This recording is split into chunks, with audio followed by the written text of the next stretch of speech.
When the people who support and are part of your community, the community you have the pleasure and power and opportunity to serve, that's where all of the best business happens. Chris Brogan. On today's episode, I want to share with you my takeaways from episode 74 with Larissa Maloney. She left us with some valuable takeaways. Did you catch them all? They are takeaways that can make a difference in the success of your business and you personally. Welcome to the Stitched for Success podcast, where we are teaching business and life lessons that will help you launch, grow, or scale your creative business.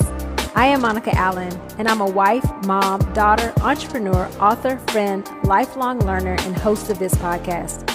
For over 8 years, I was stuck in corporate and dreamt of escaping. Creating a side hustle with just $700 and having taken the leap over 15 years ago, we have since grown multiple six-figure and seven-figure brands. Being an entrepreneur for over 18 years has afforded me many successes and a few failures. I want to share those with you so you can grow and be successful in your business. This episode is brought to you by Zeus's Closet.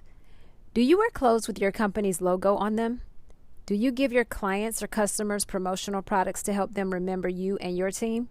Here at Zeus's Closet, we're like a tattoo shop for your clothes and more. We help many companies provide their entire team with branded apparel for themselves and promotional products to leave with clients and customers. Wearing branded apparel helps colleagues feel like part of a team and makes your company look more professional. Visit Zeus'sCloset.com today for your branded apparel needs. Last week, Larissa Maloney of Active Kids 2.0 shared with us how her business grew organically out of constraints due to the pandemic. If you did not have an opportunity to listen to her story, please go back and listen.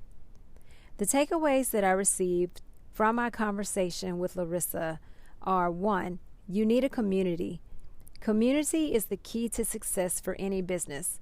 Perhaps you are building a local community or an online community. The great thing about the people who are a part of yours is that they will support you and tell you what they need.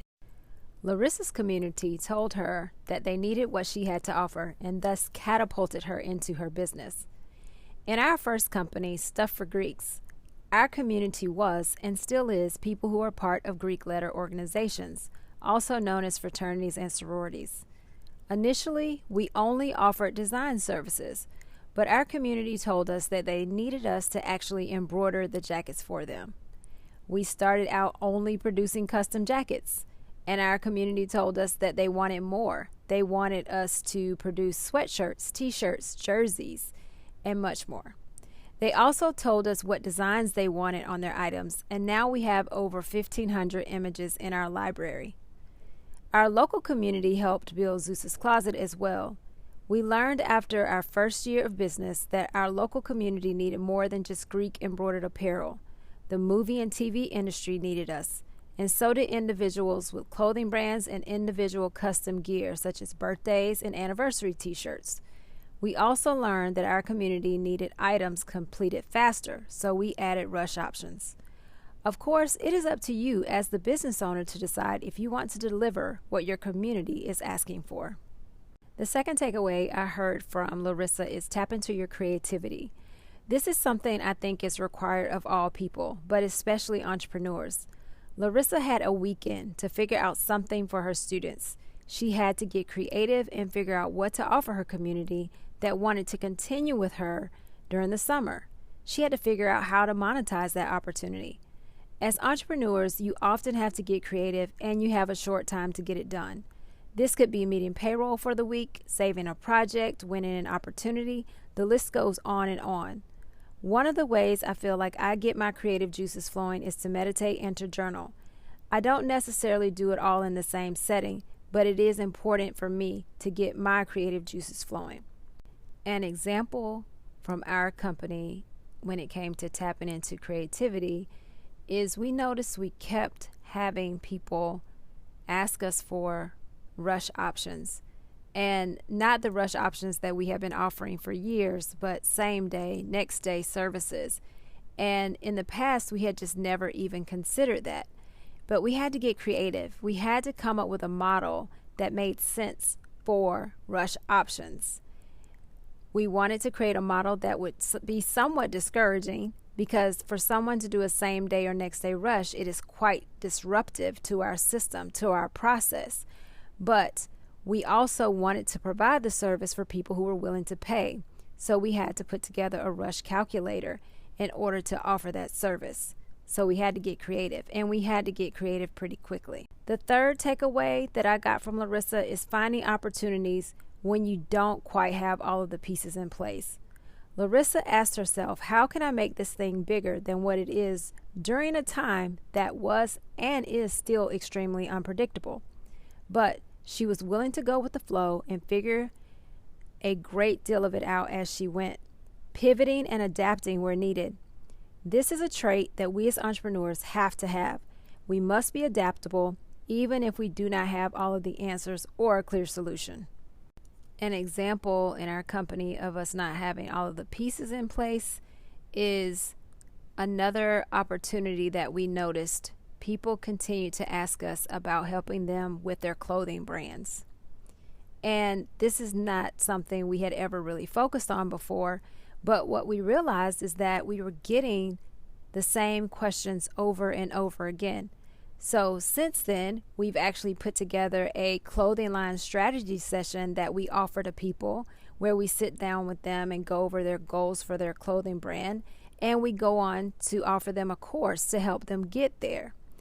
So we had to take advantage of an opportunity, even though we didn't have all the pieces in alignment. We kind of have had to figure it out as we go, but we are providing a service that people are looking for. Such great takeaways. Thank you, Larissa. If there were some takeaways that you caught during last week's episode, please share them with me. Direct message me on Instagram, and I would love to share your takeaways on the next episode. Now to provide an update on my hiring and what's happening in this entrepreneur's life. You may recall we hired a store sales associate in early October. She's since moved on due to some personal things that she needed to handle. This has happened a couple of times recently, so now I'm thinking I need to take some time to reassess our hiring and interview methods. It's been working, but something in the marketplace has changed, so we've got to change with it. Of course, we can't ask a candidate, are you going to have personal drama that's going to impact your work? And I'm sure if we did ask that question, certainly the initial answer would be no. I can recall when I worked in corporate America, I did not bring my personal drama to work. When I had to get my car repaired, I figured out how to get to work. When I was sick, which I can count on one hand in the 8 years I worked in that career, I would let my manager know how I would catch up on my work and get it done. I did not push it on her or want to put that monkey on her back. I know that time is moving along, things are changing, but there's something to be said about personal responsibility at any point in your life. We all have to learn that skill at some point. I am working to teach my 7-year-old that almost every day. Can he just remember his jacket and water cup from school each afternoon? As an entrepreneur, you have got to have personal responsibility to be successful. I have said it before and I'll say it again. The way you work for someone else, you will work that same way for yourself. No matter how much you tell yourself it'll be different when it's your own, that is just not true. Because truth be told, even as a business owner, you may own your own business, but you don't work for yourself. You work for your client or your customer. They ultimately provide you with your paycheck. Okay, I'm stepping down from my soapbox now. And I'll get back on the search for a responsible, dependable, and extremely detailed team member. Also, we finally got our check from the insurance company for the flood that happened in our Kennesaw location. So we'll be working on getting those things fixed over the next few weeks. And lastly, this week, I had an opportunity to speak to a virtual social entrepreneurship class at Florida Gulf Coast University. I truly enjoyed sharing my journey and insights with these students. Thank you, Professor Colleen Robb, for the opportunity. So I just wanted to take a moment to get you all caught up. I, of course, truly enjoy being an entrepreneur, but there's a lot of things that you as an entrepreneur will have to deal with, especially once you start hiring people and you get a facility and you're dealing with many other moving parts. So just wanted to kind of let you know what's going on with me. Thank you so much for listening today. Follow me on Instagram or TikTok at Stitch for Success for more tips and inspiration for running and scaling a successful business. There's also a Facebook group where you can interact with other Stitch for Success podcast listeners. I know very well that entrepreneurship can be lonely, so now you can join the Facebook group and have some additional support from other entrepreneurs. Also, please take a moment to go leave a review and share the podcast. Take care, everybody. Have a great one.